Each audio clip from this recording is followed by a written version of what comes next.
El aseguramiento demuestra cuánto se ha mitigado el riesgo inherente o esperado después de realizar la prueba de control.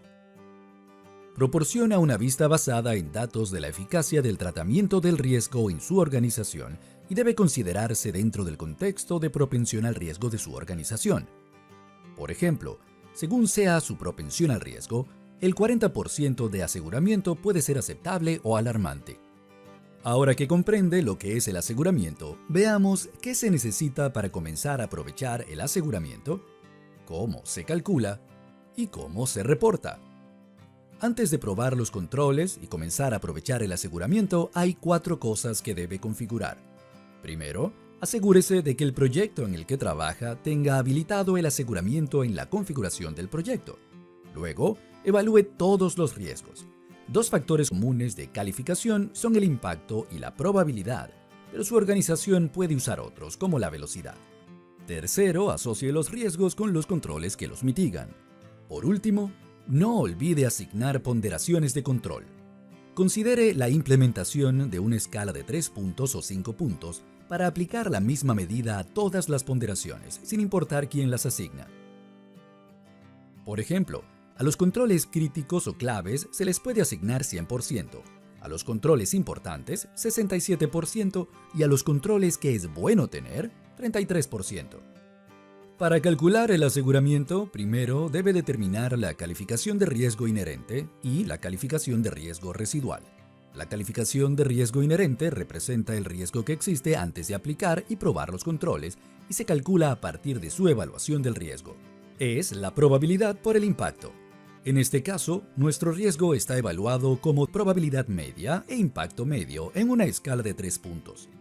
Esto da como resultado un cálculo de 2 por 2 que da una calificación de riesgo inherente de 4. Sabemos que la calificación de riesgo inherente representa el riesgo que existe antes de probar los controles. La calificación de riesgo residual representa el riesgo remanente después de definir y probar los controles. Asumamos que hemos probado los controles y que se han aprobado todos. Dado que todos los controles se aprobaron, tendremos un 100% de aseguramiento, pero si falla este control, que está ponderado como que cubre el 33% de este riesgo, tendremos un 67% de aseguramiento. Veamos cómo llegamos a ese resultado de 67%. Ya calculó la calificación de riesgo inherente, que es 4. Pero ahora necesita calcular el riesgo residual para determinar el aseguramiento. La calificación de riesgo residual representa el riesgo remanente después de la prueba de controles. La calificación de riesgo residual se calcula multiplicando la calificación de riesgo inherente por el peso de los controles asociados que fallaron. Este control que falló se ponderó como un 33% de cobertura de este riesgo. Dado que falló, el 33% de la calificación de riesgo esperada de 4 no está cubierto por este control.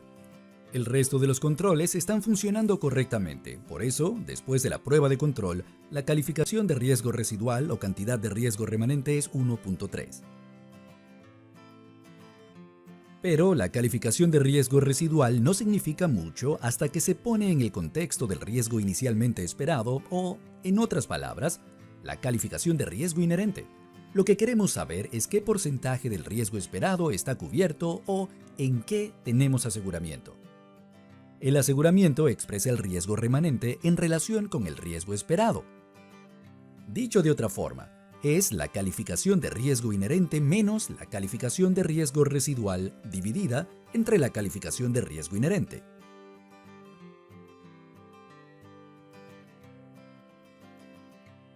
Para evitar inflar falsamente el aseguramiento, los controles no probados se restan del aseguramiento, al igual que los controles que fallaron. Si un control no se probó en esta vuelta, simplemente márquelo como tal. Si no lo hace, se considera que el control aún no se ha probado y se resta del aseguramiento. A medida que se agregan más riesgos, la calificación de riesgo inherente se suma. Vimos el aseguramiento a nivel del proyecto, pero según el grado de detalle que se pretenda, existe una jerarquía. El aseguramiento a nivel de objetivos suma el aseguramiento de cada objetivo individual, expresado como una relación de la calificación de riesgo residual total respecto de la calificación de riesgo inherente total. El aseguramiento global o aseguramiento a nivel del proyecto suma el aseguramiento de todos los riesgos dentro de ese proyecto. De forma similar, si está aprovechando marcos, algo que decididamente le recomendamos, el aseguramiento se calcula para cada objetivo, reflejando los resultados de las pruebas a lo largo de varios proyectos y sumados al final para dar el aseguramiento a nivel de marco.